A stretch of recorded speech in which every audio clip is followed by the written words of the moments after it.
Hi everybody, my name's Alyssa, and today we're going to talk about fire signs. So to start off, I'm going to let everybody know that I graduated high school in 2003. Now I know what you're all thinking.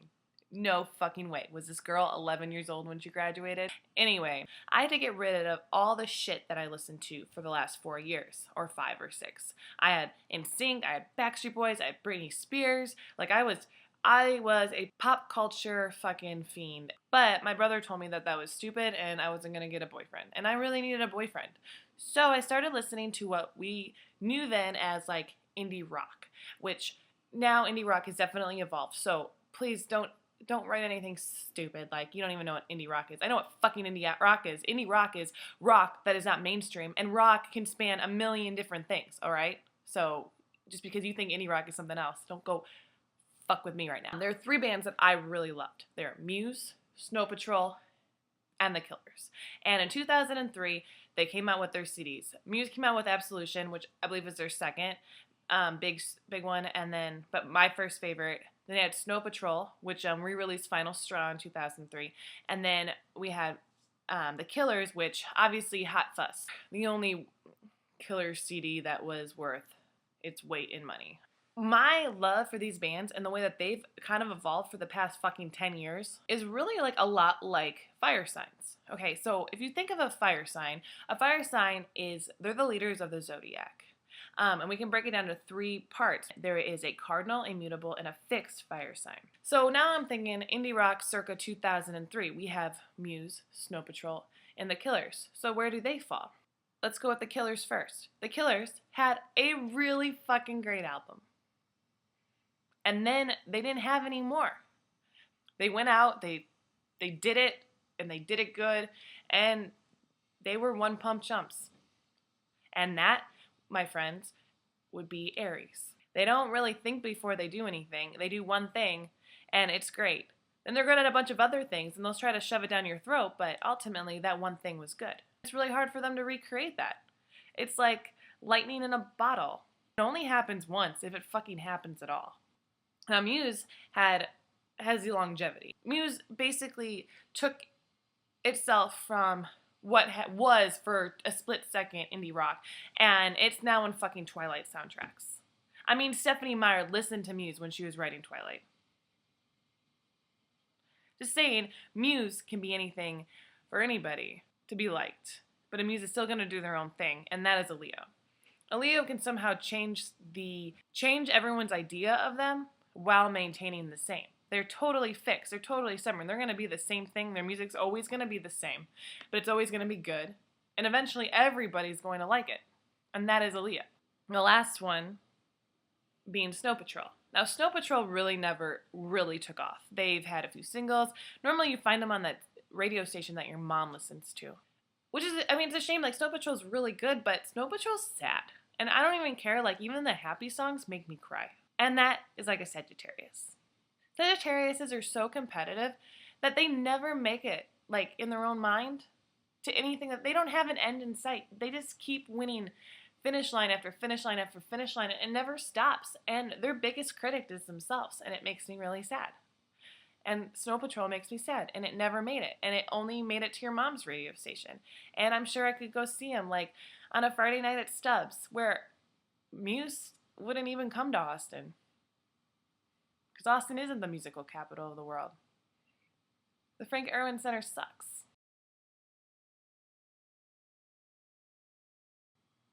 Camera angle change. Some people don't necessarily understand what I'm saying when I start talking about indie rock bands. Keeps the sun out of my face. Who knew? Some people aren't going to understand what I'm saying when I say indie rock circa 2003. So I thought I'd also break it down this way. Aries, which is cardinal, are the ones that are going to go out, delegate to meet you. They are the ones in your face. And you have Leos, the ones who are going to be stuck to themselves because they are fixed. And then you have the Sagittarius, which are the mutable. They're changeable. They can change for anybody. And that helps them with their competitiveness because they need to win. Leos and Aries are also winners. All fire signs are winners. The way that they take it is a completely different thing. But Sagittariuses are ruled by Jupiter. That is the planet of luck. They are the lucky sign. They are the ones that are going to have things kind of given to them, but then they're also going to be really good at winning, like the racehorse, the lucky racehorse. That whole thing, it revolves around Sagittarius. A lot of female pop stars are Sagittarius. How did this person make it all over MTV? They're Sagittarius. They're fucking lucky. I mean, just think about it. Like Britney Spears, Christina Aguilera, Miley Cyrus, Nicki Minaj, Taylor Swift. They're all Sagittarius. They've been working since they were born to be number one, and then with a little bit of luck and preparation, they fucking made it, and they're way more famous than you'll ever be in your entire life. Then we can go backwards again. You have Leo, the fixed signs. There is a pop star who is a Leo, and that pop star is Madonna. Now, Madonna, like what I'm saying with Muse, has longevity.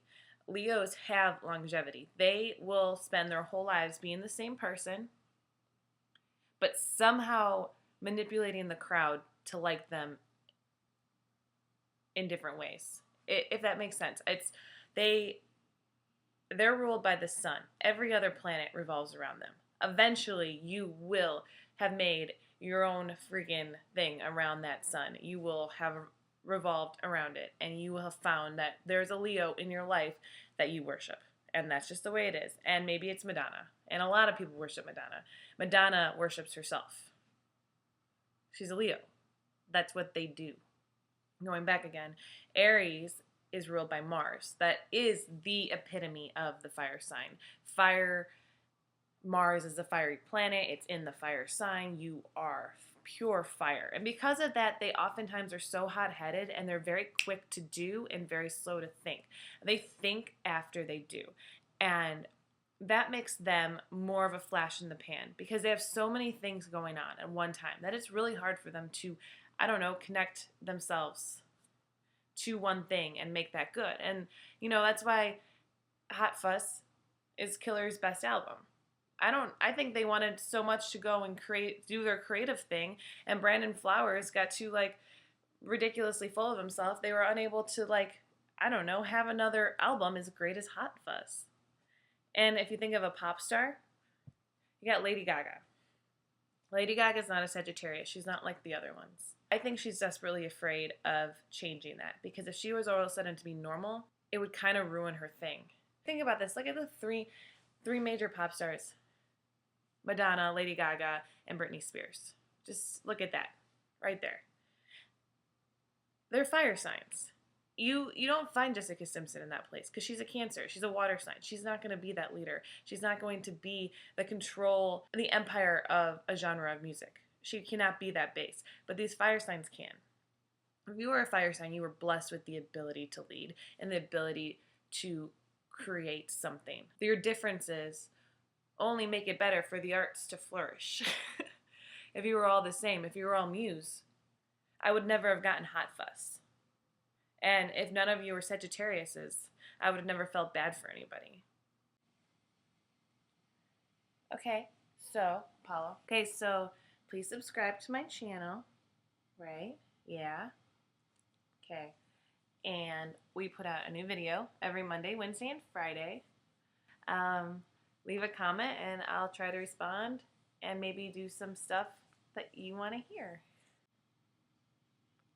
Hi. What are you doing?